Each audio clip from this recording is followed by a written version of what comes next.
Welcome, everyone, to the Ready for the Draft podcast. I am your host, Gregg Schutze. This is episode 19 of the 2022 podcast series, where we take a look at the draft-eligible prospects and get you ready for the NFL draft set to begin April 28th in Las Vegas, Nevada. That's right. We're just about a month away from the NFL draft. Hard to believe it's already on our doorstep. Now, episode 18, we started diving into free agency and what the current free agent landscape has done to the NFL draft and really what to expect from each of the AFC teams. Now in episode 19, we're going to transition to the NFC. Take a look at some of the winners and losers within free agency and really what that means for the draft. Now, since our last podcast, which was just a couple of days ago, there was a blockbuster trade. Deshaun Watson finally on the move. And what's crazy is this all went down, Deshaun Watson going to Cleveland after it was said that Cleveland was out of the running. This was after Baker Mayfield had requested a trade. This was after Cleveland denied Baker Mayfield's request for that trade. But then Deshaun Watson decides on his team of choice. It's not Atlanta and it's not New Orleans, who were thought to be the top two teams. It was the Cleveland Browns.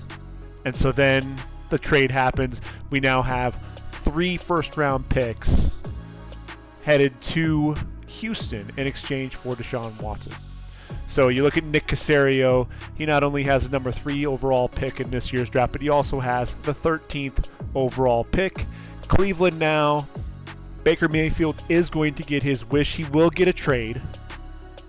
Jacoby Brissett was brought in to be Deshaun Watson's backup. So now, officially, the Baker Mayfield era is over in Cleveland.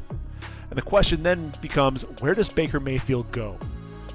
You know, I think Atlanta has to figure out what's going to happen with Matt Ryan. You know, can you smooth things over after you nearly traded, a lot of assets to bring in Deshaun Watson? So is Atlanta a viable option? I think really the big target right now is Indy. What's going to happen in Indianapolis right now? Is it going to be Jimmy G? Is it going to be Baker Mayfield?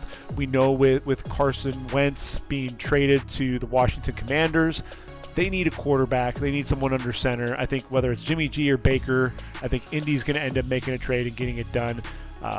It's going to be interesting to see who Chris Ballard and Frank Reich really target in the trade market. So then there's Carolina. Carolina's another option. Sam Darnold, what's interesting is Baker Mayfield, the number 1 overall pick. Sam Darnold was the number 3 overall pick. Carolina could be on the market for a quarterback. And then there's the Seattle Seahawks. They traded away Russell Wilson to Denver. They brought in Drew Lock. Is there also the possibility that Baker Mayfield could be a Seattle Seahawk? I think those are some of the teams, some intriguing storylines. It's still going to be interesting to see how all of that plays out. But that's really a conversation for another day. Let's jump into the NFC and really take a look at how this free agency has impacted the draft. So we're going to start with the NFC East. And when you start with the NFC East, obviously, we've got to talk about the Dallas Cowboys, first and foremost. And when you look at what's happened with the Cowboys, I think the biggest surprise, if you will, was not really the trade of Amari Cooper, but where he went. He's going to Cleveland. Now you've got Deshaun Watson to Amari Cooper. That's a formidable 1-2 punch there. Really go-to combination. So Amari Cooper's gone. Cedric Wilson is gone. Now that means CeeDee Lamb, Michael Gallup are your 1-2 punch at the receiver position, along with James Washington, who they pick up from Seattle. Really, James Washington's kind of underachieved in Pittsburgh.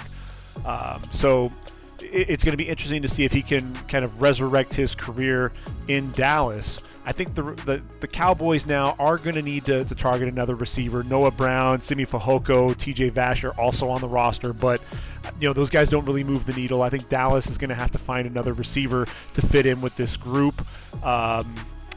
At the tight end position, Dalton Schultz was brought back So he'll be back there for one more season. But then you're looking at who's going to be the backup there. You have Sean McCown, Ian Bunting. I think you're going to see them target a tight end as well in the draft at some point. But really, the most interesting piece has really come in the form of the offensive line, and we knew that this was going to be an area where the Dallas Cowboys were going to be targeting. Really in the draft, that's kind of what we were expecting. Whether it's Zion Johnson, who has 5 position versatility and could very well come off the board in the top 20 picks before Dallas picks at 24. Kenyon Green's another option, a guy who's played both tackle and guard for the Texas A&M Aggies. I mean, and especially you're looking at La'el Collins, who ultimately was let go, has been signed since by the Cincinnati Bengals. Another move that's happened since our last podcast. But you look at Terrence Steele, the emergence there. I think Terrence Steele is going to get the first crack at that right tackle position. They're probably going to be looking more for a swing tackle, if you will. But then you look at that guard spot. You have Connor McGovern and Zach Martin. Connor Williams is on his way to Miami. So do you target a guard? I think that could very well be where Kenyon Green or Zion Johnson, if either of them are available, that's really where you could see them fall at this point. When you look at the rest of the offense, obviously you've got Zeke and Tony Pollard there at the running back position. Corey Clement was brought in. He's a free agent. I don't see him being brought back. Dak Prescott obviously is your Pro Bowl quarterback. So I think really offensively, you need to get another receiver in there that can make an impact along with Lamb, Gallup, and Washington. The offensive line. I think Zion Johnson makes a lot of sense. Kenyon Green, somebody that has that positional versatility. And then really, I think the target most often is going to be on the defensive side of the football. We already know that Randy Gregory turned down an offer, the same offer that he got from the Denver Broncos, ends up going to Denver. And in his place is Dante Fowler Jr., And Dante Fowler, a guy who had a decent season there with the Rams. He goes to the Falcons and struggles to really put a lot of pressure on the quarterback. So he's going to be the guy right now that's going to be targeted to help DeMarcus Lawrence put some pressure on the quarterback. I think this is probably another area where if it's not going to be an offensive lineman, it's going to be a pass rusher. I think you still need to get some help there with DeMarcus Lawrence. Look, when Micah Parsons, when you're moving him between end and linebacker, we know that he was the super rookie coming in out of Penn State. You need to get another pass rusher, though. So whether that's George Karlaftis there in round number 1, there are going to be guys there on day 2 as well that you could potentially target. So I think that's going to be one area that they definitely look at. You look at the defensive line. You've got a lot of young guys up front: Tristan Hill, Neville Gallimore, Osa Odigizua. I don't know that they're really going to be targeting the D-line, but that linebacker position is one where, if nothing else, you're going to need to get some depth. So you've got Micah Parsons. Leighton Vander Esch was re-signed. Keanu Neal is a free agent. He said that he wants to play safety, really kind of go back to that position. So Jabril Cox is going to get the first chance to start in his place.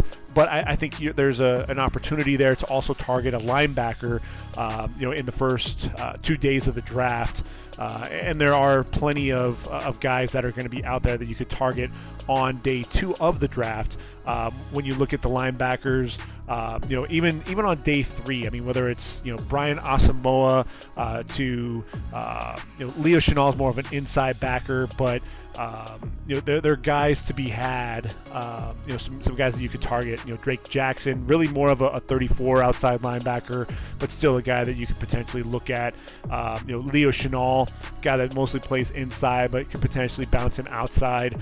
And so it's going to be interesting to see exactly how, in which direction Dallas decides to go in the first 2 days of the draft. When you look at the cornerback position, Anthony Brown, Trevon Diggs, Jordan Lewis, Kelvin Joseph. I think you're set there at the corner position. Safety, though, is going to be an interesting one.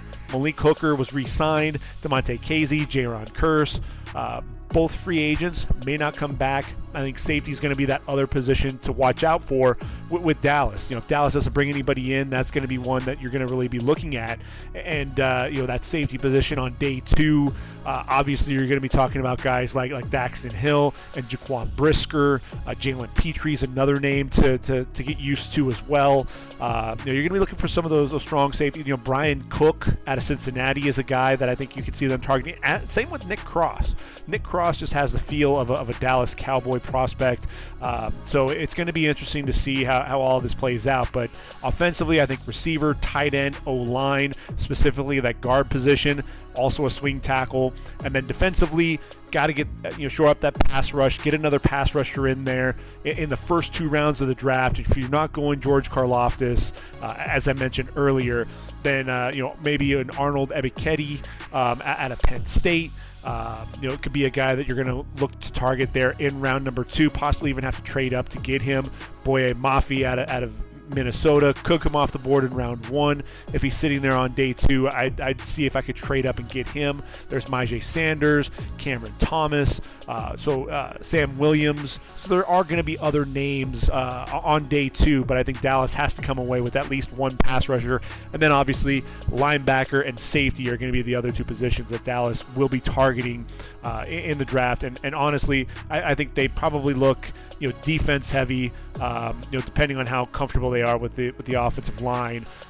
You may go offensive line in round 1 and then shore up, those 3 positions on defense. Moving on to the New York Football Giants, and Brian Daboll coming in, brings in Tyrod Taylor as his backup quarterback to pair up with Daniel Jones. This is really a put up or shut up year for Daniel Jones. Saquon Barkley still wearing a Giants uniform, may still be traded, may not. But you look at that wide receiver position. Obviously, if Saquon Barkley's on the move, then running back becomes an area of concern. I think with the Giants, they're sitting with 2 first-round picks at number 5 and number 7. They're not going to target a running back there, but I think on day 2, you could see the Giants potentially, whether it's Breece Hall, Kenneth Walker III, Isaiah Spiller, they're going to be looking for a running back at some point, even if Saquon is still on the roster. Devontae Booker, a free agent there. Receiver, you look at Kenny Golladay, just 521 yards receiving this past season, just not going to cut it. John Ross is a free agent. He didn't really pan out the way that they were expecting. Sterling Shepard battled injuries. Kadarius Toney couldn't stay on the field. Darius Slayton still, to me, is more of just a vertical threat than anything else. So there are a lot of question marks at that wide receiver position. So is it out of the realm of possibility that the Giants go with a receiver at number 7? No. I think there's a chance that you could see them go either Garrett Wilson or possibly Drake London. Although when you look at Kenny Golladay, you're getting another big-bodied receiver. I think Garrett Wilson would be the play there at number 7. Although when you look at things on day 2, there are plenty of receivers that they could end up targeting. So I don't know that you would want to go ahead and get a receiver in round 1. I know that there are a lot of mocks that are out there that are targeting a receiver for them. And when you think about John Mechie and Sky Moore, those are 2 names that come to mind. George Pickens, and Alec Pierce, Wan'Dale Robinson. Jalen Tolbert. Christian Watson is another guy to really look out for. And he's 6'4", 208, so he is a bigger body guy, but that 4.36 speed, that's something that I think is really turning heads right now, and he's going to be a guy that's moving into those, moving up boards. Calvin Austin, he's a smaller guy, and I think he does a lot of the same things that Kadarius Toney does, so I don't see him being a viable option for the Giants, but there are going to be options for a receiver for the Giants on day 2. Tight end position, another one that you're really going to have to look at. Evan Ingram, no longer on the roster. Signed by the Jacksonville Jaguars. They did bring in Ricky Seals-Jones, but this is a deep tight end class. Expect the Giants to target a tight end 4th, 5th round. There's a lot of depth at that tight end position, so I could see the Giants targeting a tight end there. And then obviously, let's get to the offensive line. I mean, good Lord. This is an offensive line that struggled mightily. Will Hernandez, Matt Skura, Billy Price, all free agents. Nate Solder as well at offensive tackle. They brought in Mark Lewinsky, which is a good start. John Feliciano as well from the Bills to play center. You know that Andrew Thomas is going to be playing one of the tackle positions. Solder likely not asked back. Matt Parrott is not ready to play the other tackle position. So I think the Giants sitting there at 5 or 7, they have to target an offensive lineman. If Ike Ekwonu or Evan Neal happen to fall to them at number 5, I think you have to pull the trigger and get your offensive lineman to shore up that O-line with Andrew Thomas. At number 7, chances are by that point, if you go with, say, a pass rusher at number 5, and we'll talk about why in just a minute. But if they target a pass rusher at 5, then at number 7, you have to hope that Carolina doesn't go with Charles Cross, because then you can end up targeting Cross potentially at number 7 overall. So those are some of the things to see potentially play out. But I definitely think that they have to target a tackle with one of those 2 picks. Now we get to the defense, and I mentioned that pass rusher. And obviously Azeez Ojulari has been a force for them. Great pickup in last year's draft, second-round pick out of Georgia. But they need to put pressure on the quarterback. That's another area where they struggled. Leonard Williams up front. They bring in, they lost Austin Johnson. And Danny Shelton, the nose tackle, is also a free agent. Dexter Lawrence is there at defensive end. So really the question is going to be, and I've seen, Jordan Davis out of Georgia, obviously 6'6", 341, movement skills for days. He's not necessarily the pass rusher that Dontari Poe is. So I don't know that I could justify a top 10 pick for Jordan Davis. So really, what I would like to see is the Giants potentially target Travis Jones on day 2 at that nose tackle position, and talk about a guy with heavy hands. This is a guy who I think is going to wreak some havoc on the interior of offensive lines, for years to come. But you look at Lorenzo Carter, who's a free agent. We haven't gotten much help in the pass rush from O'Shane Zimenez, Quincy Roche. So I think you have to get that pass rusher, whether it is a Kayvon Thibodeau. There's a good chance that he might be available, or you decide to go with Travon Walker. And then with Walker, what you could do is you have Dexter Lawrence, you have Leonard Williams, and then you put Travon Walker. Walker would ultimately be your defensive end, although they might even try to line him up there at outside linebacker. This is a guy who is tremendously athletic. I think that that's one of the things that definitely jumps out. Runs that 4.5 140. A 6.89 3-cone drill, which was second only to Aiden Hutchinson. So the movement skills are absolutely there. So he could definitely be a guy that you also target at 5. Even if Kayvon Thibodeau's there, maybe they end up going in that direction. Blake Martinez is back, adjusted his salary. He's a guy that just needs to stay on the field. Tate Crowder, really coming in as a starter right now. Reggie Ragland, Bernardrick McKinney, Jalen Smith, all free agents. I think you basically, you have to target both the inside and outside linebackers. And again, there are some inside linebackers to be had, whether it is Chenal or Chad Muma potentially on day 2, day 3 range. Damone Clark is still developing, but a guy who has a lot of upside, a tackling machine. Later on day 3, maybe even a DeMarco Jackson possibly. And don't rule out Malcolm Rodriguez. This is a guy who just has the instincts for days. Yes, he's 5'11". Yes, he is a converted safety, but the dude can play. Corner, I think corner is fine. You've got James Bradbury, Adoree Jackson, Darnay Holmes, Aaron Robinson, Rodarius Williams. You do lose Logan Ryan to the Buccaneers, but I still think they're in good shape at the cornerback position. Safety, you have Xavier McKinney. Really what happens with Jabril Peppers is going to tell you whether or not they decide they're going to target a safety at some point in the draft. You do have Julian Love, Stephen Parker, Nate Ebner, but I think if nothing else, targeting a third safety, even if Jabril Peppers comes back, targeting that third safety is something that you're going to be looking at. It's probably going to be a day 3 pick if they have that starting spot shored up. So when you're looking at some of those safeties that could be available on day 3, Kirby Joseph is a name that comes to mind. Maybe a third rounder, but possibly falling to the fourth round. Verone McKinley, undersized, but a guy who has a ton of ball skills. I think of Wanye Thompson there out of Georgia Tech. A big physical safety. So there are going to be some guys that are going to be out there on day 3 for the Giants to target. So I think when it's all said and done, offensively, I think targeting another running back. I think they have to target a receiver, and then obviously that tackle position. I think that's really what they're going to be looking at either 5 or 7, and then obviously getting that pass rusher. That's the other position really to keep an eye on at 5 or 7. Potentially targeting a nose tackle, like I said. Travis Jones, I think, would be huge for this defense, and then possibly definitely an inside linebacker, then possibly a safety as well. I think that's some of the direction that the Giants should be going. You move on to Philly, and with the Eagles, it's Jalen Hurts' team, at least right now. They've got Gardner Minshew as the backup, but it's Jalen Hurts' team at least for now. And will the Eagles potentially bring in a rookie? I think if they do that, it's going to be late on day 3. I don't know that they're really going to be targeting anyone, at least with this draft class.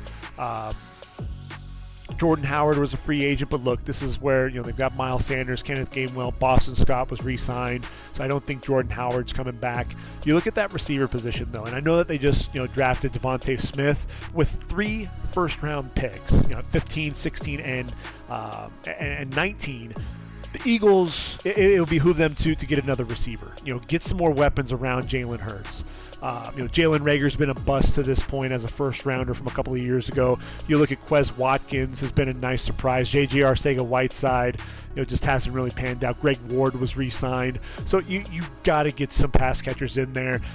Dallas Goedert obviously is a nice weapon there. Really a number 2 option behind Devontae Smith in the passing attack.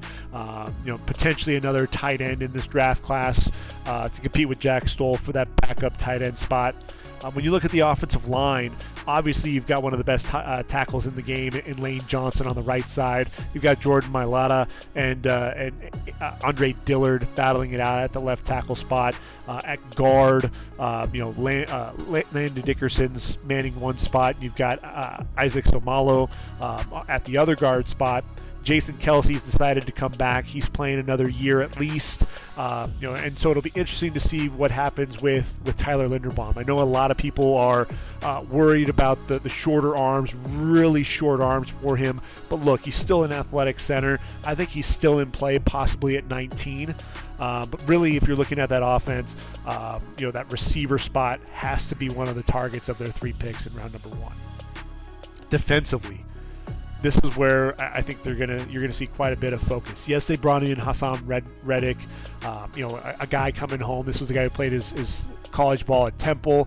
Now he's coming back to Philly. You've got Brandon Graham, Derek Barnett. Really never panned out as a first rounder. I don't expect him to be back in Philly. Ryan Kerrigan, also a free agent. So you've got Brandon Graham, you've got Josh Sweat. Hassan Reddick's there, but I think you need to get another pass rusher, whether it's Jermaine Johnson or George Karlaftis. I think those are 2 guys that I could see coming to them at either 15 or 16.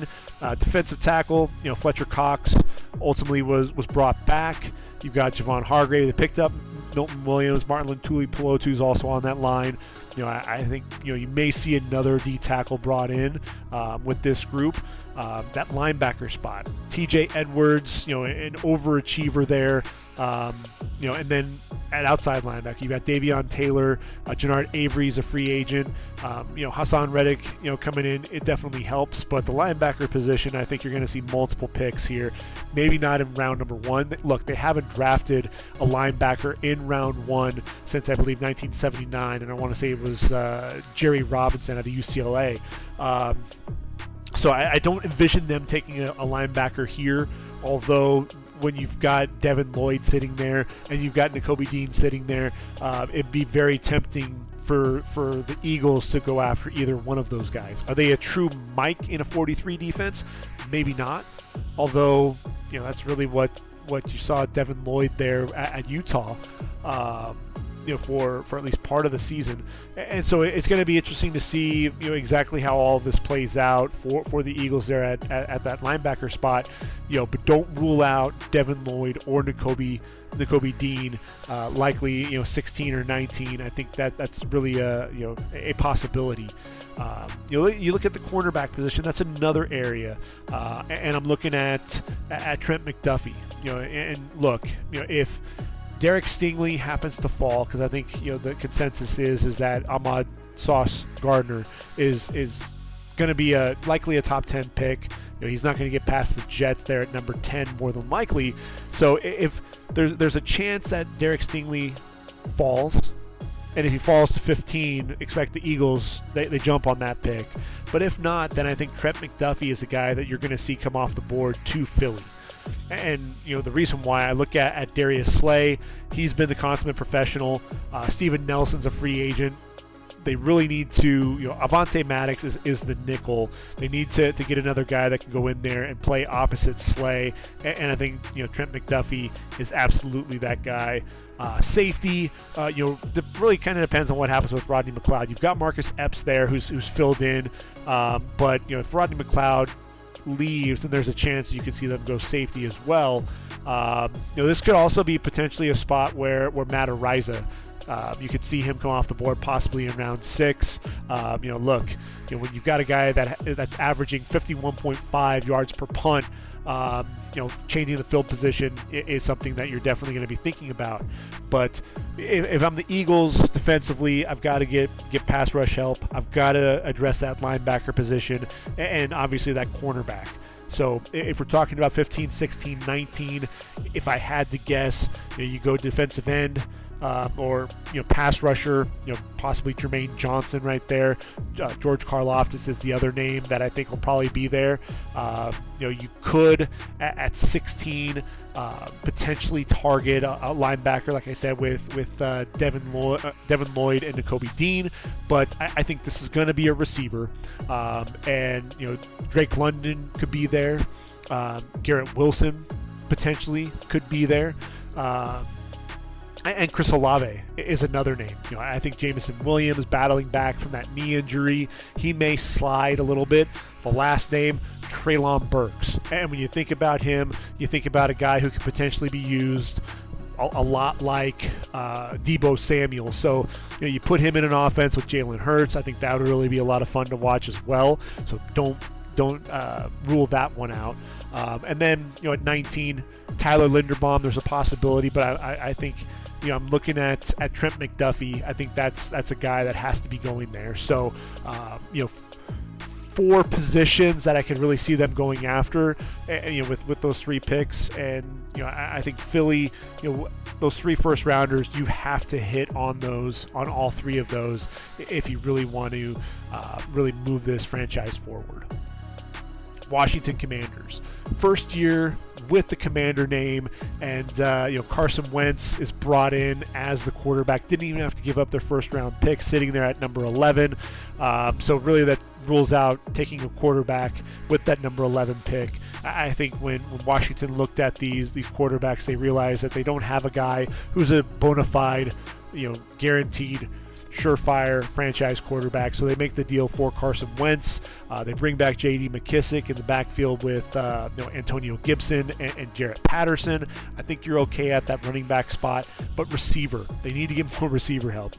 Terry McLaurin, Scary Terry is there. They did re-sign Cam Sims.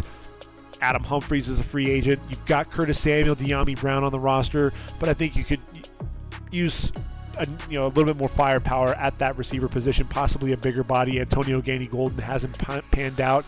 Christian Watson, possibility on day 2. We'll see there. Tight end, they lost Ricky Seals-Jones. You've got Logan Thomas. John Bates was a guy who I think is going to see an expanded role, but look, you've got the depth at that tight end spot. I think day 3, Washington could target a tight end there. And then on the offensive line, Charles Leno, you've got Samuel Cosme there. Cornelius Lucas is a free agent. I think they're going to have to target a tackle. I do at some point. You lose Brendan Sheriff, at the guard spot, but you bring in Andrew Norwell. Some would argue that's an upgrade because Brandon Sheriff has just been struggling with all the injuries. Wes Schweitzer at the other guard spot. I think you're going to need to, provide some depth at this position as well. So I think all along that offensive line, I think Chase Roullier there at center, they're in good hands there. They've got some decent depth at the center position. So if I'm looking at the offense, receiver, tight end, and then both that tackle and guard need some depth. When you look at defense, you've got Montez Sweat and Chase Young, the pass rushers with James Smith. There are a lot of names: Casey Tuhill, William Bradley King, Jalen Jelks. A lot of guys that are associated with Washington right now. Shaka Toney. Could they bring in another pass rusher? Possibly, but I think they, if anything, they should target a veteran pass rusher more than anything else with this group. D tackle, I think you're going to need to provide a little bit of depth there, although Daniel Wise could potentially be inserted into a larger role, but I think you do need at least one defensive tackle. Deron Payne, Jonathan Allen are your guys, but Tim Settle, Matt Ioannidis, both gone, so I think you do need to get some depth there on the interior of that defensive line. Middle linebacker, you've got Jamin Davis, Milo Eifler's there as well. But outside linebacker, obviously, you've got Cole Holcomb. John Bostic is a free agent, may not be back, so you need to get that another linebacker. Could you go linebacker at 11? Could we potentially see, Devin Lloyd, go there and potentially move him to outside linebacker?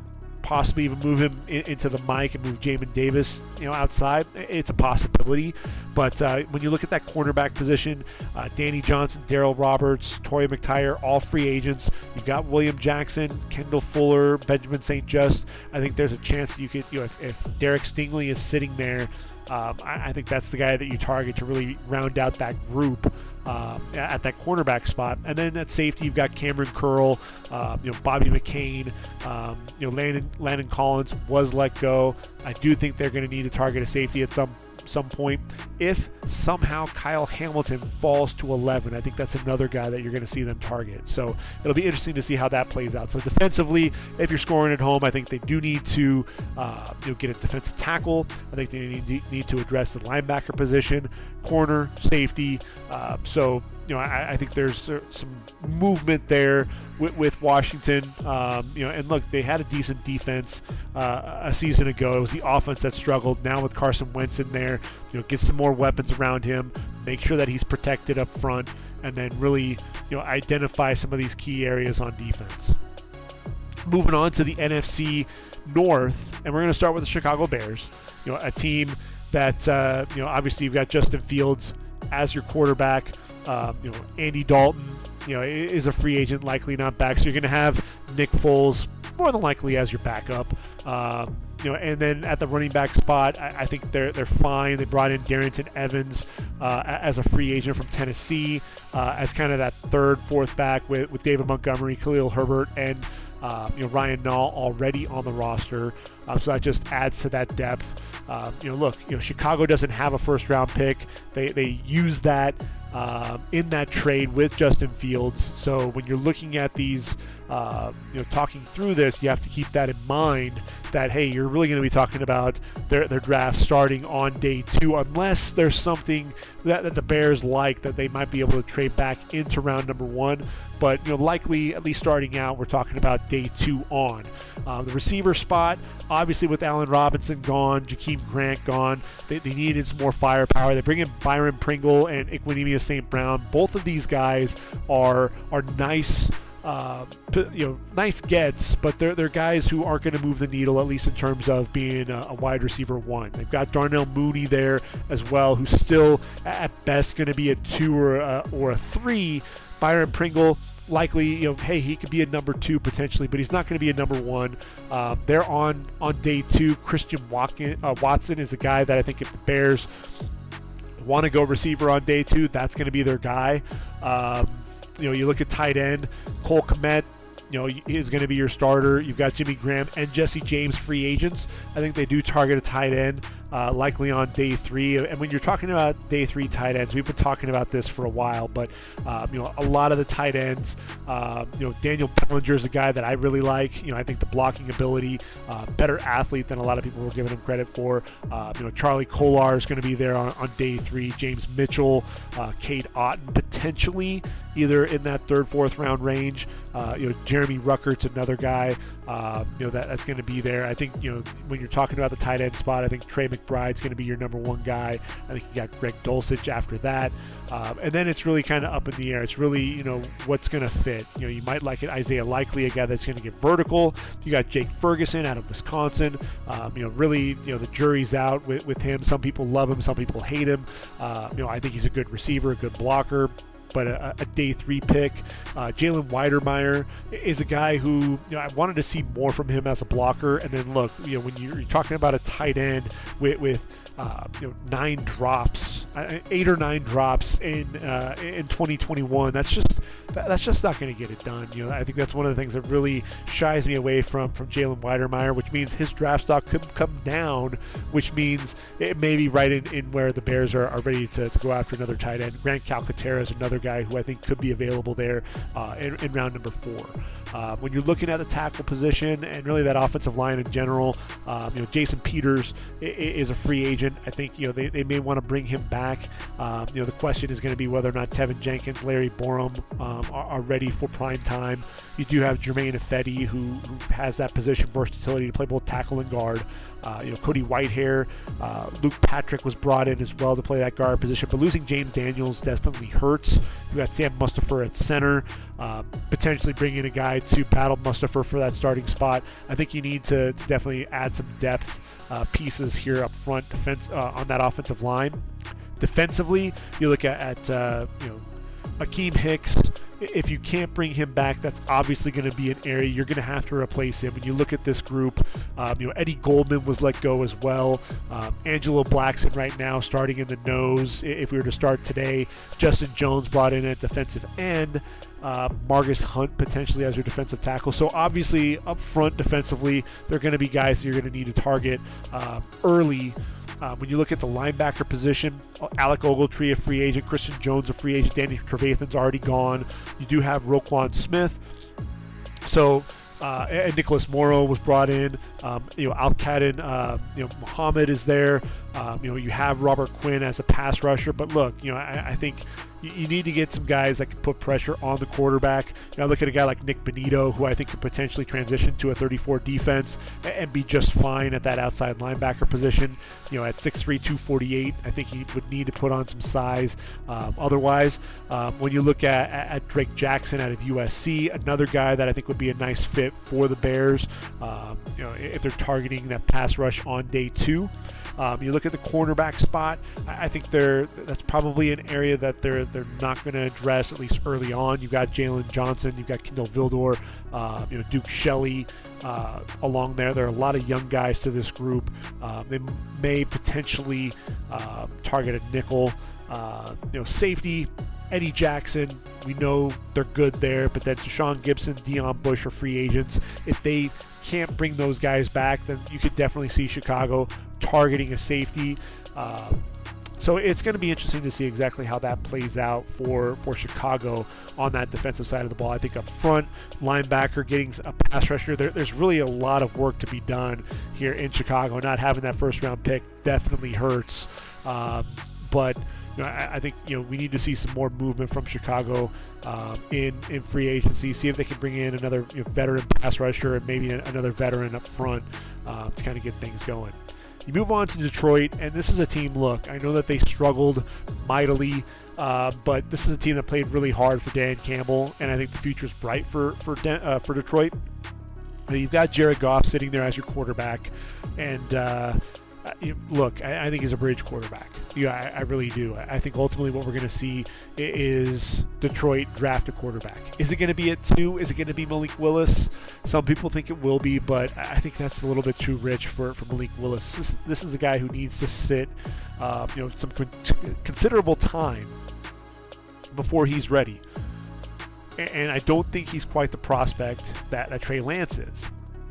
That said, you do have Jared Goff in place. You can sit Malik Willis behind Jared Goff. They have that pick at 32. They also have the 34th overall pick. There are other holes. I don't know that you necessarily need to, reach for a quarterback, because look, if you wait till 32 or 34, there's going to be Desmond Ridder, there's going to be Carson Strong, Sam Howell potentially out there, even Matt Corral. So depending on who they want to target at the quarterback position, I think you can wait and be just fine. Running back, you're set with DeAndre Swift and Jamal Williams. You've got Jamar Jefferson, who I'm expecting to see an expanded role there. Receiver spot, they bring in DJ Chark. I think he's going to be a nice pairing with Amon-Ra St. Brown. Look, a 4th-round pick. And look, when I look at this year's wide receiver class, I see Khalil Shakir, and he feels a lot like this year's Amon-Ra St. Brown. Whoever ends up getting Khalil Shakir, and I'm not saying that it's going to be the Lions, but keep an eye out for him in 2022 as a potential breakout, much like Amon-Ra St. Brown. They did re-sign Josh Reynolds and Khalif Raymond. Quintez Cephas still on the roster as well. I think they may end up targeting one more receiver into that group. I wouldn't be surprised if this is a team that looks after Calvin Austin, possibly even Jahan Dotson there at 32. At 34, you could potentially even see them going after Christian Watson. Tight end, they brought in Garrett Griffin. They've got TJ Hawkinson obviously as their number one. There are a lot of guys up on the tight end spot on the roster, so I don't know that the Lions are going to look tight end necessarily. They have Taylor Decker at left tackle, Penei Sewell, the draft pick from a season ago. So he's penciled in at right tackle. Tyrell Crosby's a free agent. I think they may end up looking to get another tackle, more of a swing tackle, provide some depth. You look at that guard position, you've got Jonah Jackson, Halapoulivaati Vaitai, and then Logan Stenberg, might be okay there at the guard position. Frank Ragnow at the center spot. I think really just depth along the offensive line. That's probably what you can see them looking at there. And then when you look up front, obviously they went heavy in the draft with Lee McNeil and Levi Onwuzurike. Trey Flowers was let go, but you do have Michael Brockers on the roster as well. I think getting another guy up front is going to be a priority for the Lions. Day 2, possibly even early day 3. Inside linebacker, they've got Derek Barnes. Eric Anzalone was re-signed. But I think there's a chance that you could see the Lions target another linebacker. They do need to get more pass rush help. That's a given. Charles Harris was re-signed, so that was huge. But I still think they need a pass rusher, and that was why Aiden Hutchinson was penciled in here for so long. At number 2 overall, I think you have to go with the next best pass rusher. And really the question is going to be, is that going to be Kayvon Thibodeau? I know that there's a lot of talk about whether or not there's the passion for the game there. But look, this guy can get after the quarterback. Ran that 4.58 40. I think he's heavier handed than people give him credit for. And then he has the bend getting after the quarterback. This is a guy, either he or Travon Walker has to be that pick there at number 2 overall. They need to get that pass rush help out. Charles Harris. They have the Aquara brothers, Romeo and Julian, to help out up front, but those guys really feel more like role players. They need to get another guy in there to really help take some of that pressure off Charles Harris. Corner, Okuda and Oruwariye, I think, are fine. But I think you could add some depth pieces there as well. You have Ifeatu Melifonwu as a backup, but I think getting another corner in there. And then you look at that safety position. You have Tracy Walker, who was re-signed, Will Harris as well. But I think safety is going to be another spot that I think you see the Lions target. And we've talked about some of the guys that could be potentially out there, early on day 3. So if I'm the Lions, I'm looking at obviously that quarterback spot, likely with the 32nd or 34th overall pick. Whichever pick you're not using on the quarterback, you're taking a receiver, be it Jahan Dotson, Christian Watson, George Pickens. I think all of those guys are going to be in play there for them. Get some depth pieces on the offensive line, and then you get turned to the defensive side of the football. I think you might get some depth on that defensive line, but that's going to be late on day 3 because you need to get pass rush help early and often, whether it's Walker, whether it's Kayvon Thibodeau. You could potentially even trade down. If you're not happy with either of them, you're targeting, coveting a guy like Jermaine Johnson, possibly even George Karlaftis. Then you could trade down, get some additional assets, because there are some other holes on this Lions team. If you get that additional draft capital, there's a chance that you could see them trade down. So it'll be interesting to see how things play out for the Lions as well. Which takes us to the Green Bay Packers. And Green Bay, I'll tell you what, Aaron Rodgers, he's re-signed 3 years, $150 million, knowing that Davante Adams was on his way out. Obviously, we know that he was, he's a Raider now. So when you look at the Packers, they need to get a receiver. Yes, you have the Raiders pick there at 22. You have your own pick later on. You need to target a receiver, and whether it's Treylon Burks or Jameson Williams, Drake London potentially if he ends up sliding, Chris Olave, you need to get out of round one with a receiver. Marquez Valdez-Scantling is a free agent as well. Equanimeous St. Brown is no longer on the roster. So you have Alan Lazard, you have an aging Randall Cobb, you have Amari Rodgers. You need to get, I'm looking at Christian Watson, potentially there on day two.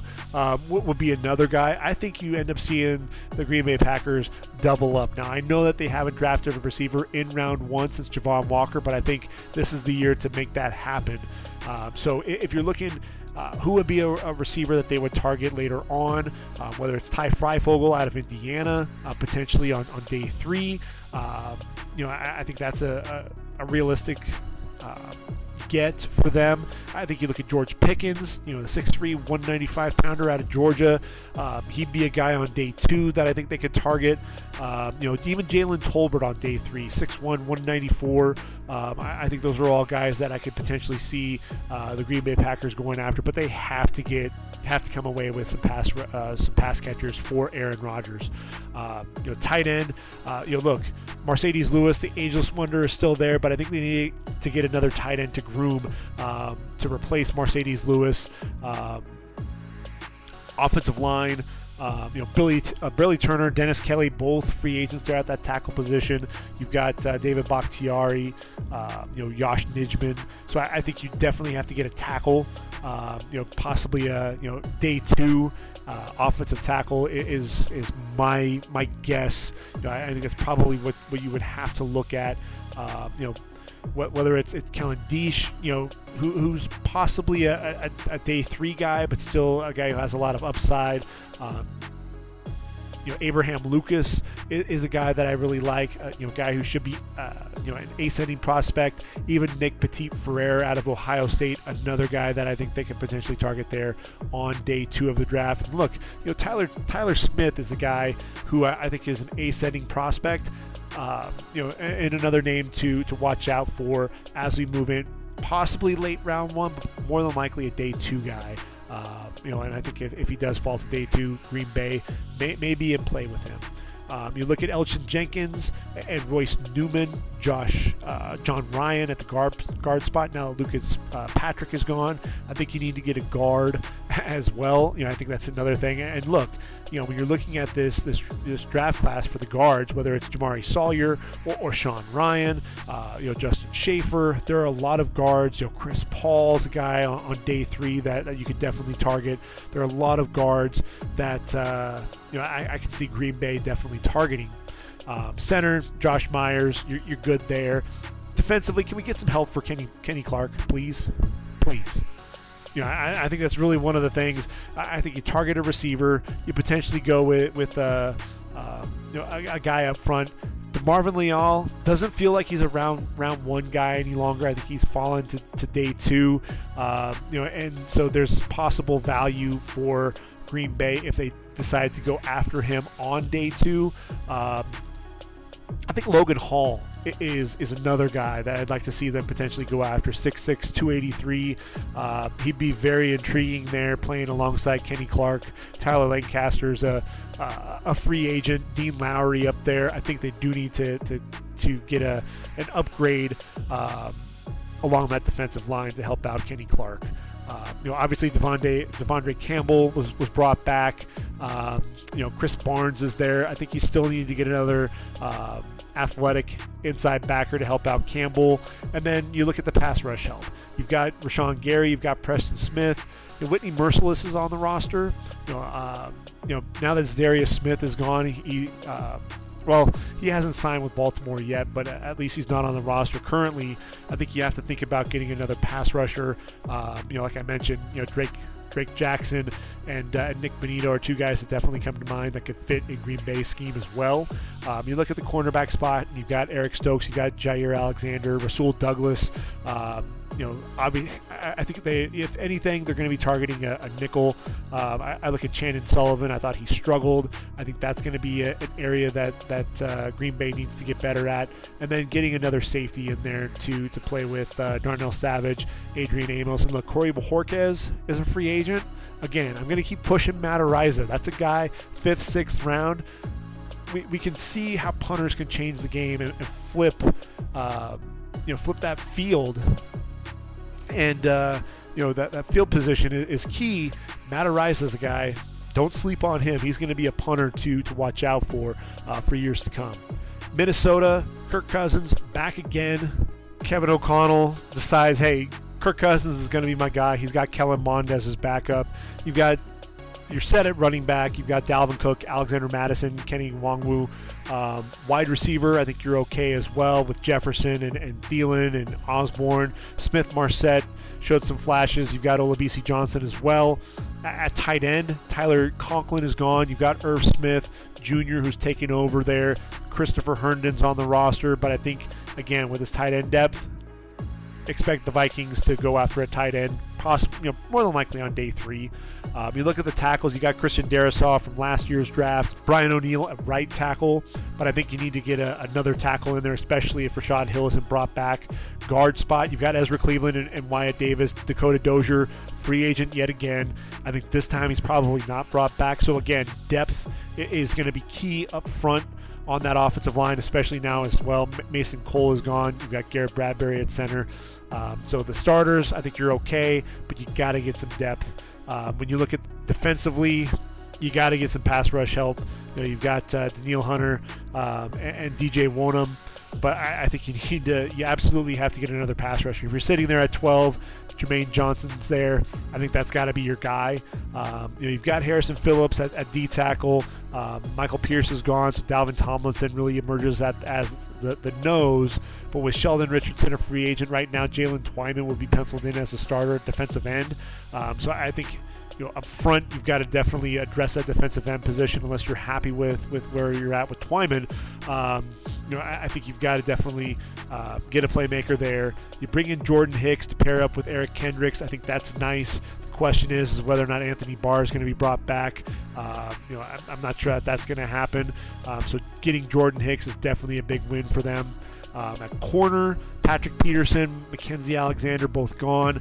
So I think this is likely. They may be brought back, but they're free agents at least for now. So Cam Dantzler on the roster, Chris Boyd as your primary corners. So I think really at 12, if Derek Stingley is still available, that has to be the guy there at 12. There's still a chance that Sauce Gardner could come off the board at 12, but I think he's probably going to be gone by then, which means Derek Stingley, we're in prime territory for him. And 12, hey, you know what? If you bring Derek Stingley in, maybe you don't bring Patrick Peterson back. Safety, Harrison Smith, Cameron Bynum, Miles Dorn, Josh Metellus. There's a potential for another safety, especially with Xavier Woods gone. I think with the Vikings, I think when you're looking at them, I think you need depth on the offensive line. Get another tight end now that Tyler Conklin's gone. And then you've got to address your pass rush in a corner. I think those are the two spots that you're looking at 12. Whichever direction you don't go there, you're going to be targeting on day 2 right away. You've got to also get some help on the defensive line. And I think those are the spots, really we should be expecting Minnesota to be targeting. Atlanta. Matt Ryan, still the quarterback. Deshaun Watson not there. So what happens with Matt Ryan? We know he's an aging quarterback, 37 years of age. He's still a guy who can get it done. He can still spin it, and Atlanta wants him back. They allowed him to potentially look at potential trade opportunities, but the question is going to be what's going to happen here at Atlanta. Could Indy look to trade for him? That's always a possibility. And then Atlanta 8 potentially targeting a quarterback. I mean, it could happen.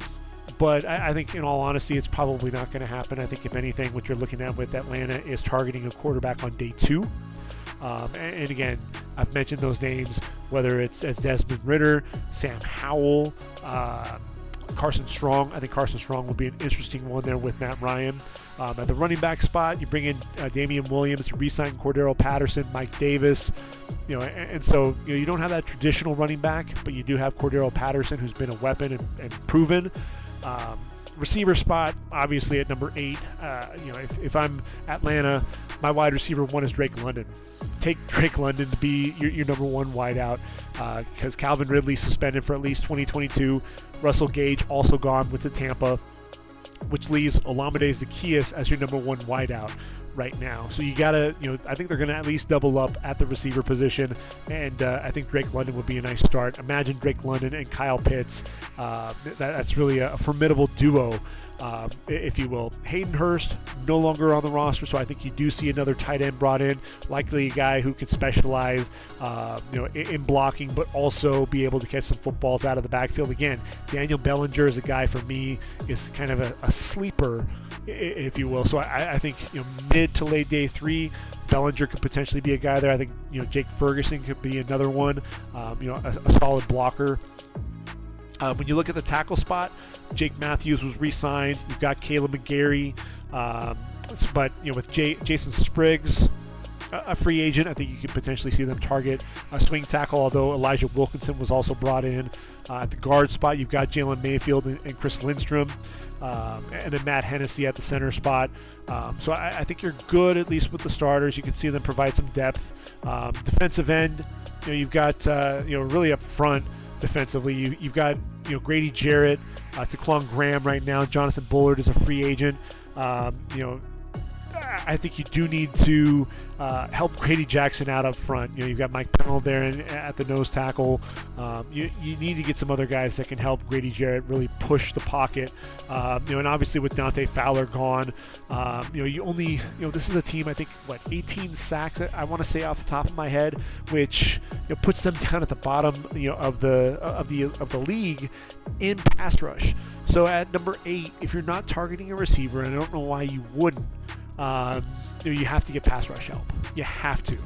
And so if you don't get a pass rusher at number 8, then I think on day 2, if Boye Mafi is sitting there when you draft in the second round, then you have to jump at the chance to get that guy. He's someone who I think is athletic enough to play, either in a 4-3 or an outside linebacker in a 34. Same with Penn State's Arnold Ebiketie. These are 2 pass rushers who could come off the board in round 1. But I think if they are on day 2, Atlanta, you got to go with one of these guys. I think there's enough depth at the edge rush that you can go receiver 1, and then round 2 go after a pass rusher. Corner, you're set there. AJ Terrell, you re-signed Isaiah Oliver. You've got Casey Hayward, who's brought in as well. I think you're set there. Eric Harris and Deron Harmon are free agents. You've got Richie Grant and Jalen Hawkins. So those, it'll be interesting to see how that plays out. But I think Grant, Hawkins are 2 guys that could definitely fill in and take over those starting roles. And then Younghoe Koo was re-signed, one of the top kickers, and signed a big deal there for the kickers. Thomas Morstead is a free agent. Again, another possible landing spot for Matt Araiza, just saying. But if I'm Atlanta, I double up at the receiver position. I get another tight end, get maybe some depth along the offensive line, especially a swing tackle if we don't bring Jason Spriggs back. Got to get some help on the defensive line. Absolutely a pass rusher, target receiver, pass rusher with your first 2 picks, and then potentially look at another safety if at all possible. which moves us to Carolina. And with Carolina, who's going to be under center? You've got, Sam Darnold sitting there as your quarterback. You've got PJ Walker as the backup right now. You had to bring in Cam Newton. So really, are they waiting until the 2023 draft class? I know that Carolina has been kicking the tires with a lot of different quarterbacks trying to make a trade. Could this be where Jimmy G goes? It's going to be interesting to see how this all plays out. Baker Mayfield could potentially be wearing a Carolina Panther uniform. Running back is a position that I think they'll be fine because obviously you've got Christian McCaffrey, Chuba Hubbard, Deontay Foreman was brought in as well to get some of those, be that physical back. Receiver, DJ Moore rewarded, and so you have him, you have Robbie Anderson, you've got Terrace Marshall, also signed Rashard Higgins away from Cleveland. So I think you're set there at receiver. Tight end, Ian Thomas, Tommy Tremble are your top two guys there. I think you're okay at tight end. Tackle, I'm really just addressing everything up front on the offensive line. You've got Bradley Bozeman at the center position. You've got Austin Corbett brought in at guard. He'll likely play with Pat Elflein along the interior of that line. And then Cam Irving with Taylor Moton, Brady Christensen there as well in the mix. There's a lot of talk that maybe Carolina will go after an offensive tackle here with this spot. I don't see that being the case. I really don't. I think this is ultimately going to be an area where I think they do address the offensive line at some point in the draft, but I think it's probably going to be day 3. When you look at the cornerback spot, this is where everyone is saying this is where Sauce Gardner's going to absolutely go. Dante Jackson was re-signed. You've got J.C. Horn. You've got C.J. Henderson. I know that's Stephon Gilmore and Rashawn Melvin are free agents, but when you look at, you've got two former first rounders in J.C. Horn and C.J. Henderson. You bring in that Dante Jackson as well. Could Sauce Gardner really solidify the group? Absolutely. You're going back to back on that cornerback spot. I don't know. It's one of those, it would be a little bit of a head scratcher for me. When you look at things on that defensive line, you've got Brian Burns, you've got Yetur Gross-Matos, Marquise Haynes was re-signed. I think you could use another edge rusher there for sure. You've got Derek Brown up front, Davion Nixon, Bravion Roy, but then you bring in Matt Ioannidis. That's really that Matt Rule Temple connection. Getting Matt Ioannidis coming in, Shaq Thompson at linebacker. You bring in Damian Wilson and Corey Littleton. I still look at that middle linebacker spot. I wonder if Devin Lloyd could potentially be on the table for Carolina there at number 6. Look, Matt Rule, you think he's going one direction, and then he pivots and goes in a completely different direction. So it's kind of hard to really say where Carolina is going to go. They could just go best player available, which could potentially be an offensive tackle, which would then mean Brady Christensen likely kicks inside, Taylor Moton there at right tackle, left tackle would be Charles Cross. So I think that's definitely a possibility. When you look at the safety spot, you got Jeremy Chin, Xavier Woods. You're solid there. So I think, addressing that quarterback position, figuring out what you're going to do there. I think you have to potentially look at that tackle spot. I think that is still a possibility. With Christensen, Elflein at the guard spot to team with Austin Corbett. They obviously recognize that the offensive line is a need area, so they're trying to improve that in free agency. Could they still go after a tackle? Notice they didn't sign a tackle yet, so that could be why Charles Cross is a target there. And then at middle linebacker, just saying, there's a good chance that Devin Lloyd could be the guy there in Carolina when it's all said and done. Moving on to New Orleans, Jameis Winston back in play now that Deshaun Watson is not there. So look for Jameis Winston to likely be signed there in Dennis Allen's group. Alvin Kamara, Mark Ingram there on at that running back spot. Receiver, though, I think you have to target a receiver. Michael Thomas is great when healthy. He'll be back, but then you have Marcus Callaway. Traquan Smith is a free agent, as is Kenny Stills. I think you need to get another receiver at 18. Treylon Burks could potentially be there. Even Chris Olave, those would be nice gets there for New Orleans. You've got Adam Troutman, Nick Vanette there at the tight end spot. I think another tight end. Garrett Griffin is gone, so I think another tight end, day 3 potential. Offensive line. If Teron Armstead is not brought back, then could left tackle move to the top of their needs? I still think, receiver is going to be a huge key, but I think protecting Jameis Winston's blind side, and I'm already going with Jameis Winston as their quarterback, I think that has to be priority number 1. And so I think you ultimately look at, Trevor Penning as a guy, although I think Penning is more of a right tackle. I think there's going to be those left tackles that you're going to have to keep an eye on in the first 2 days of the draft for sure. Andrus Peat, Cesar Ruiz, Eric McCoy along the interior of that line. Not worried about that there. Defensive ends, they brought in Contavious Street to team there with Cameron Jordan, Marcus Davenport, Peyton Turner. They could potentially, they've got Tano Passanio and Carl Granderson on the line as well. I think defensive tackle, though, if you're going to look at the line where they're going to potentially target, you've got David Onyemata, Albert Huggins, Malcolm Roach.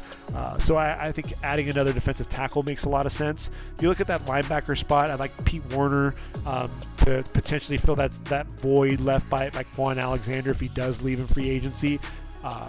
Team him up with Demario Davis, but I think you're going to need some depth there at linebacker. Zach Bond and Andrew Dowell are your only other linebackers with any experience. So I think the Saints targeting a linebacker.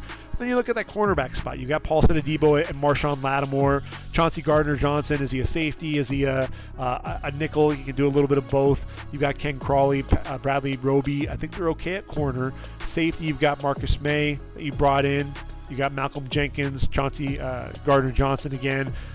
So I think even though Marcus Williams was let go, you do have Marcus May sitting there, bringing him in, fills that void, so it really allows you to focus on some of those other spots. So like I said, defensive tackle, linebacker on defense, and then obviously targeting a receiver and that offensive tackle spot if Teron Armstead is not brought back.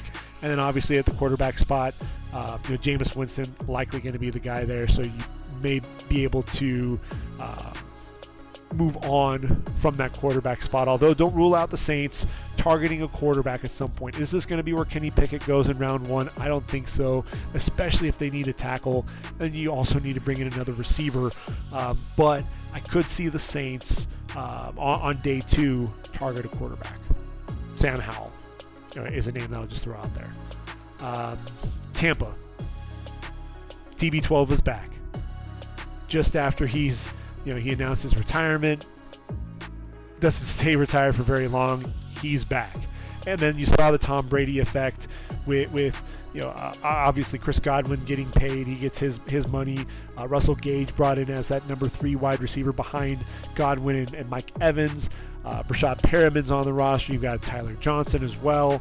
Even though Ollie Marpet retires, Alex Kappa signs with Cincy, Aaron Stinney resigns, Ryan Jensen, the center, resigns, and Carlton Davis, at that cornerback spot. This is a deep draft at the cornerback spot. We haven't seen a lot of corners, making those big deals. And I think, with TB12 coming back, I think Carlton Davis said, hey, I think my best shot at getting a deal done early on is if I re-sign with Tampa.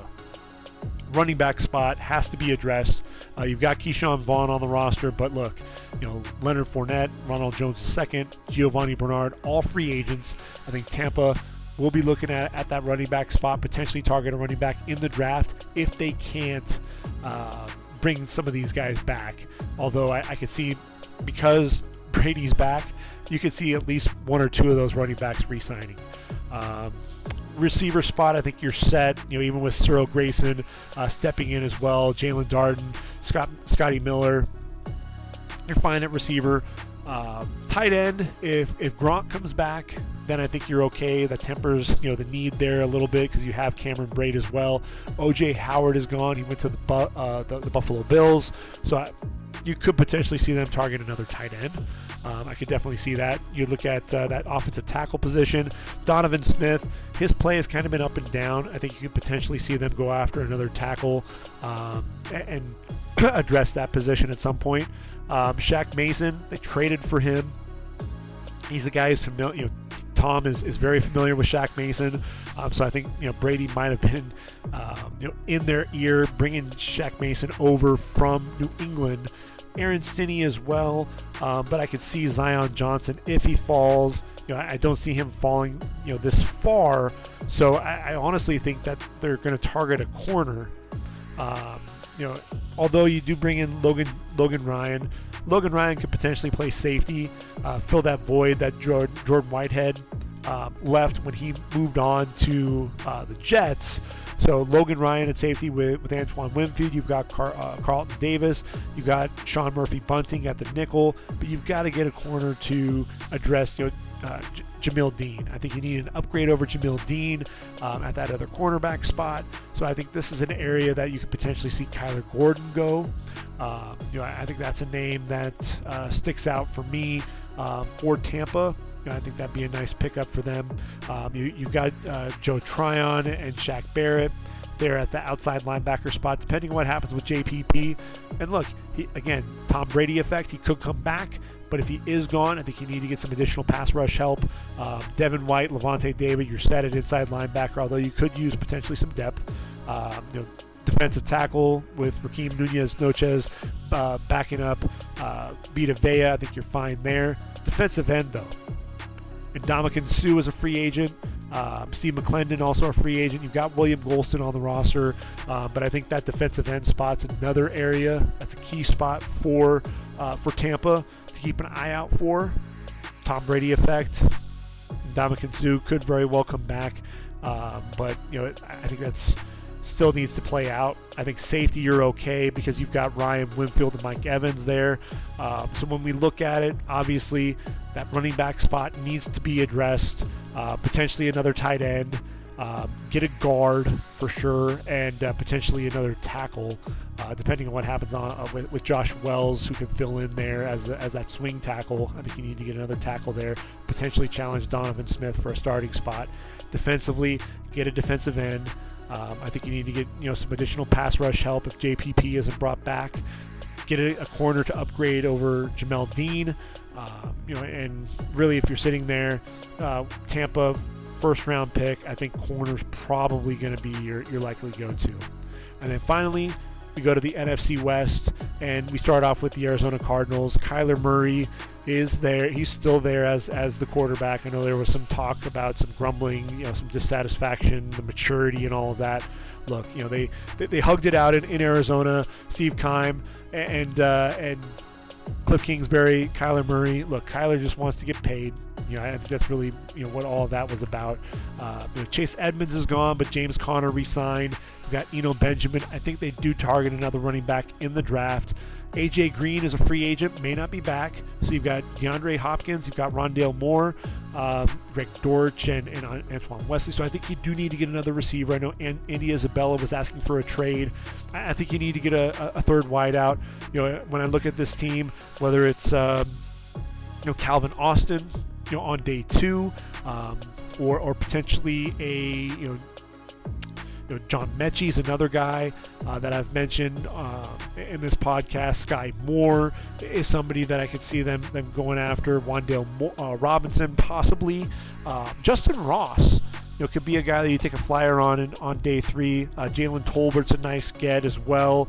And then obviously Christian Watson, although Arizona may not be in play for him. On day 2. Tight end, you're set with Zach Ertz and Max Williams, both re-signing. Offensive tackle, DJ Humphries, Kelvin Beachum. I think you're solid there. Guard position, I think you got to get an interior lineman. Zion Johnson, this could potentially be his landing spot because he has that versatility. Rodney Hudson's set there at the center spot. Justin Pugh at one guard spot. I think you definitely need to, he could be potentially your swing tackle. He can fill in that tackle in a pinch, but be that other guard. You've got to be able to protect Kyler Murray. That's one of the things that he really wants, is to get that investment. And so I think that's a good possibility that they go offensive line in round 1, and if Zion Johnson is there, I think he'd have to be the pick. Defensive end, look, J.J. Watt, can he stay healthy? That's really going to be the big question. I think you're going to have to target another defensive end. Michael Dogba was re-signed, but I still think you need to target another defensive end. You've got Zach Allen, Lecky Fotu at defensive tackle. With Corey Peters, a free agent there at the nose. Rashard Lawrence is the backup there. If they don't bring Peters in, I think you still need to shore up the middle of that line. Travis Jones would be a nice get if you could land him there on day 2 of the draft. Isaiah Simmons, Zaven Collins, the inside backers. You've used first-round picks, the last couple of seasons on these guys, so I think that linebacker spot is set. Chandler Jones leaves, and you've got Marcus Golden and Devon Kennard, but I think you do need to address that pass rush. You need to get another edge rusher. The cornerback spot, I think you're probably set with Marco Wilson and Byron Murphy. But with Robert Alford, a free agent, may not be back. Yes, you did bring in Jeff Gladney, who's had some issues off the field. I think another corner, if they don't go after an offensive lineman there in round number 1 at 22 overall, I think corner is going to be a spot, whether it's Trent McDuffie or potentially Kyler Gordon as a guy to go after. There are a few other names to keep an eye out for. I don't think that Roger McCreary is going to be a guy that would be in consideration at this point. But Kyer Elam out of Florida is 6'1", 191, ran a 4.39 40. I'm higher on him than a lot of people. I think he might be that guy that is sitting there in that top 20, comes off the board in the top 25, and I think Arizona, that would make a lot of sense there as well. Safety, Jalen Thompson, Budda Baker, I think you're set there. So if I'm Arizona and I'm looking at this, I think you got to target another receiver, especially if AJ Green doesn't come back. You got to get the interior of that line really shored up. On the defensive side, get that defensive line really solidified. I think you need to get another pass rusher as well, and potentially a corner to team up with Marco Wilson and Byron Murphy. But like I said, I think guard, pass rush help, and corner are probably their key areas that they're really going to need to focus on. Which takes us to the defending champs, the LA Rams. And they do have 5 compensatory picks, which will be nice. But again, there won't be a first or a second round pick. This is a team that really, Les Snead believes in, the draft picks, if you will, and makes the trades, makes the deals happen. You've got Matthew Stafford as your quarterback, signed that 4-year, $160 million deal. The running back spot, Cam Akers, Darrell Henderson, can they stay healthy? Sonny Michel's a free agent. Maybe they dip their toe in the water and look after another running back as well. You've got Jake Funk on the roster. It'll be interesting to see how that plays out. Now that Allen Robinson's on the roster, Robert Woods was expendable, so he was traded to Tennessee. They needed a number 2 wideout. That's where he goes. Odell Beckham Jr. still in play. Obviously he's battling that knee injury, but I could see him coming back to LA. You've got Cooper Kupp, obviously the Super Bowl MVP, as your number 1. Van Jefferson sitting there right now as your number 3. Tutu Atwell needs to really, he's got to make a jump in his play if he's going to see the field with this group. Tight end spot, I think you're fine. You got Tyler Higbee, with Kendall Bland and Bryson Hopkins stepping up in the playoffs and the Super Bowl in Hopkins' case. With Andrew Whitworth retiring, Joseph Nopu moves in at left tackle with Rob Havenstein at right tackle. You've got Alaric Jackson as kind of your swing tackle there. May end up deciding to go after some offensive line depth, especially now that Austin Corbett's also gone. You do have David Edwards, Bobby Evans, the converted tackle out of Oklahoma, becomes your starting guard in place of Austin Corbett. But I think you do need to get some depth along that offensive line. You've got Brian Allen re-signed there at the center spot, so I think you're okay there. Along the defensive line, obviously you've got the best player in the game, arguably, in Aaron Donald. Greg Gaines at nose tackle. This is a guy who I was a big fan of when he was coming out of Washington. Big, physical, and more athletic than I think people give him credit for. You've got A'Shawn Robinson. We saw what he meant for the run defense. But look, with Sebastian Joseph Day leaving in free agency, they have Ernest Brown IV, who's going to be counted on more this next season. You got Bobby Brown III on the roster as well. You may bring in one more guy to this group. When you look at the inside linebacker spot, you've got Ernest Jones and Traven Howard. But look, you've got to get an upgrade over Troy Reeder. That's really a guy for me that I thought was definitely exposed. You saw that play after play at that level. Especially in the playoffs, it was one of those things that it was ugly. He was definitely exploited, was out of position, missed tackles. So I think you need to get another inside backer to team up with Ernest Jones. And if I'm the Rams, I do everything in my power to try to bring in Bobby Wagner. If you can get Bobby Wagner and Odell Beckham Jr. signed, then I think you've got really. Obviously, you've also shored up getting Allen Robinson at receiver, and you've locked up your franchise quarterback Matthew Stafford. But if you can also get Bobby Wagner and get OBJ signed, then I think that's a huge victory there for the Rams. With Von Miller no longer on the roster and Obo Okoronkwo also gone, you've got Leonard Floyd. There's going to be an increase in playing time potentially for Terrell Lewis and Chris Garrett, but I think they do need to get another pass rusher up front, so I think that's something to keep an eye out for as well. And then you look at that cornerback spot. You've got Jalen Ramsey, Darius Williams. I thought was another guy, he was targeted quite often because teams were throwing away from Jalen Ramsey. He was burned quite a bit. So he moves on to Jacksonville, though. And you look at David Long as kind of the guy that steps up along with Robert Rochelle. Potentially see another corner brought in, especially if Dante Dion, a free agent, ends up leaving.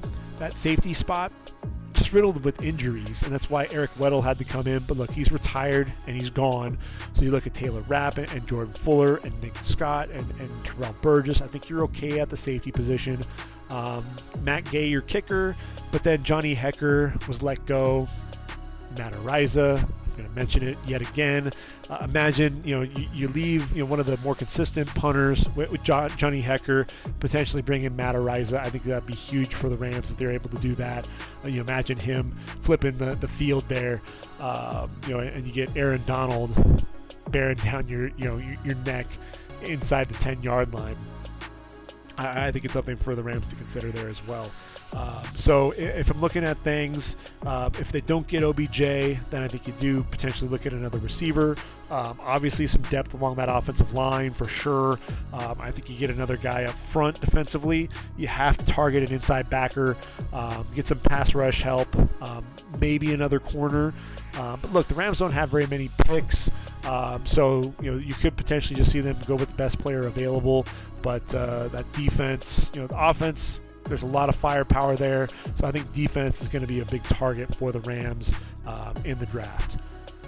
San Francisco 49ers. What's going to happen with Jimmy Garoppolo?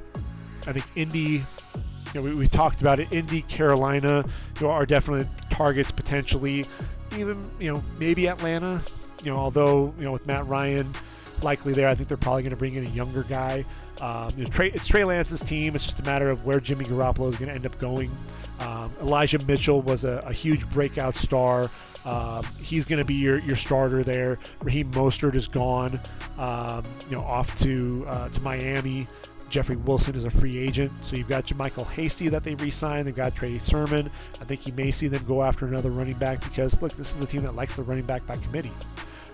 Receivers, obviously Deebo Samuel emerged as a superstar. You've got Brandon Ayuk there as well as Jawan Jennings, so a nice threesome there. You've got Travis Benjamin, Ray McLeod.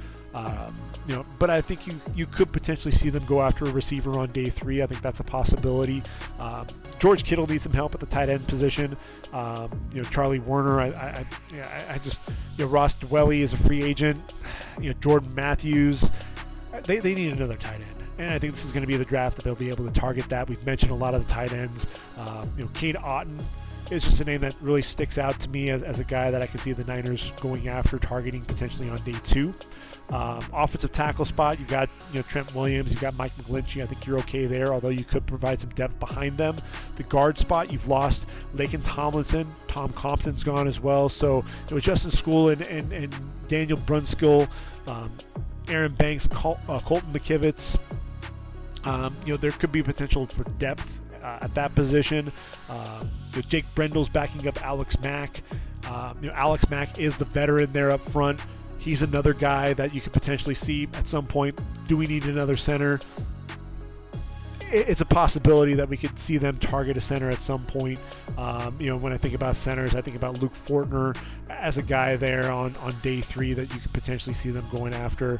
Cam Jurgens is another guy, if they're looking to ultimately prepare for life without Alex Mack up front. You do have on defense, obviously you've got Nick Bosa and D Ford. Samson Ebukam was brought in from the Rams. Jordan Willis, though, Arden Key, free agents. So you could see them go after another defensive end at some point. Javon Kinlaw and Eric Armstead there at defensive tackle, but with DJ Jones and Contavia Street leaving, I could definitely see them targeting another defensive tackle. You look at that middle linebacker spot, you've got Fred Warner. They signed Oren Burks as well, so I think you're fine there. But at outside linebacker, you've got Dre Greenlaw, Aziz Al-Shire. I think you need to address at least some depth there at that linebacker position, unless you're looking at Oren Burks potentially playing outside. But still, they're out. They've got some athletes there at that linebacker spot, but I think they need some more depth. Cornerback, I think this is an area that they definitely have to target. K'Wan Williams, Jason Verrett, Josh Norman, Dante Johnson, all free agents. They did bring in Shavarius Ward, which was a nice start. You've got Emmanuel Mosley there as well, but I think they do need to get some cornerback help. Safety, look, Jaquiski Tart, may never be brought back after that dropped interception there against the Rams. It would have really sold things for them. But you've got George Odom that you brought in as a free agent. You've got Jimmy Ward, Talanoa Hufanga as well. They could potentially look after another safety just to provide some additional depth there.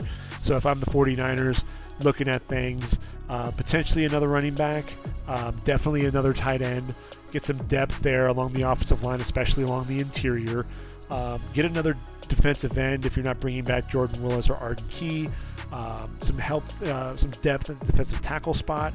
I think linebacker, you definitely need to get another guy in there. Same goes with that cornerback spot.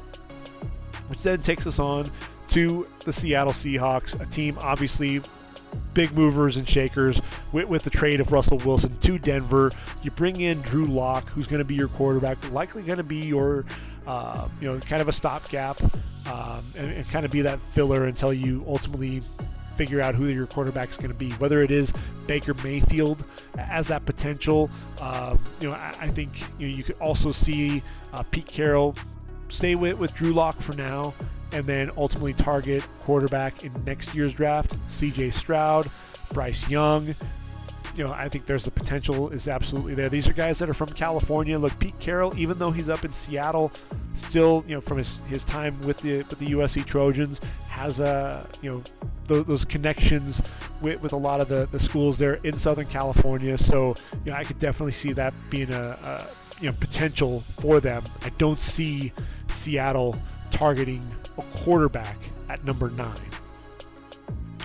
Running back, you've got Chris Carson, Rashad Penny. This is kind of a unit that was running back by committee.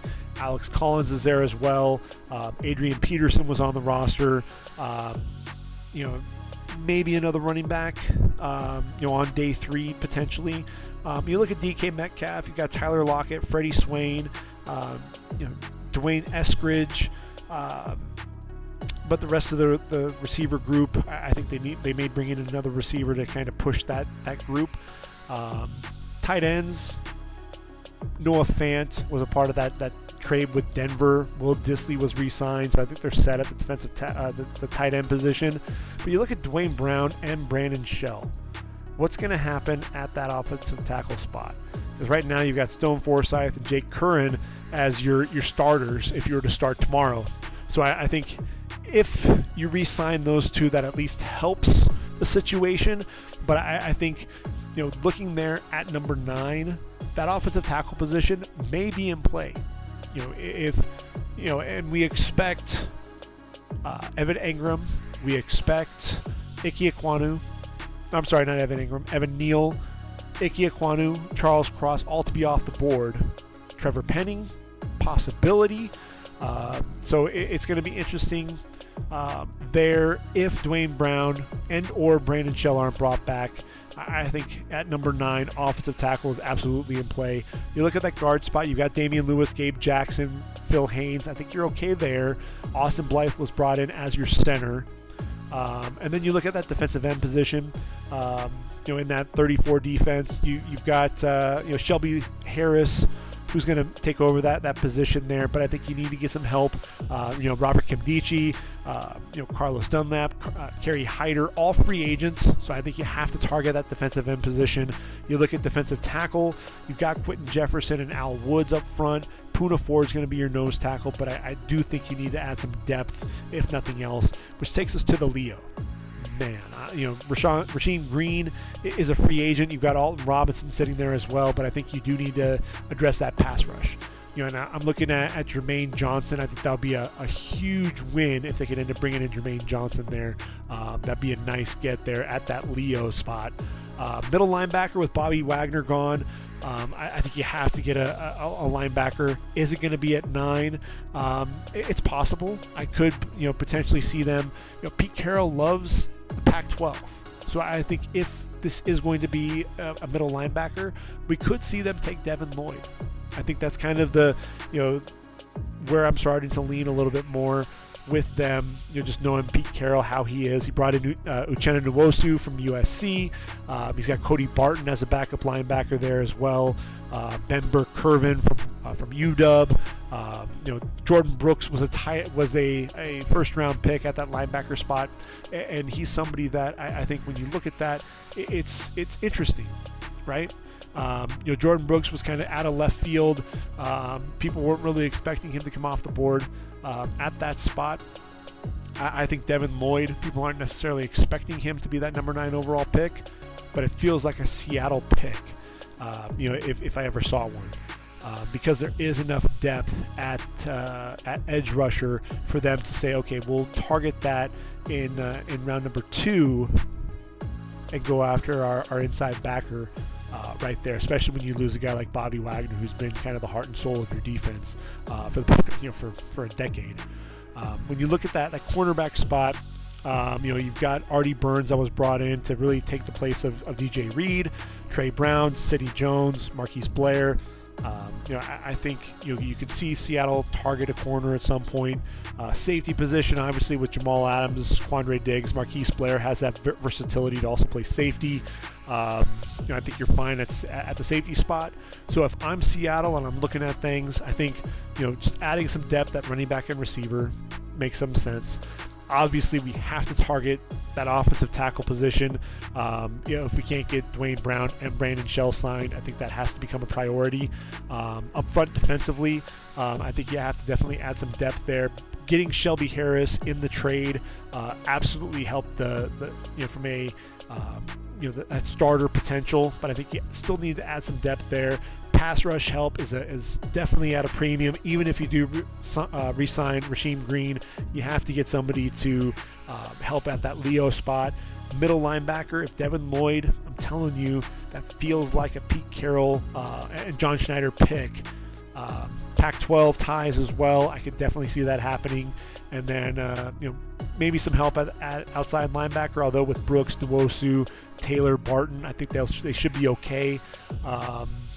So that's really kind of where I see Seattle going, at least as of right now. Honestly, they could go quarterback, but I think they go with Drew Lock and they wait on a quarterback and target one in the 2023 draft. It feels like that's the direction that they're going to go. But I could be wrong with that, but it feels like that could absolutely be what's in play here. So it'll be interesting to see what happens. So after a week of free agency, we've taken a look at the AFC and the NFC. So now it's really time to start diving into the positions and talking about my top 10 at each position, along with some other guys to definitely keep an eye out for. So we'll start breaking down each of the positions, what they look like, and we'll also get into my mock draft as well, which is going to be released here shortly, because now that we've had free agency into play, I can really start honing in on what I expect that first round to look like. And once we get the first round going, we'll start getting into rounds 2, 3, 4, and beyond.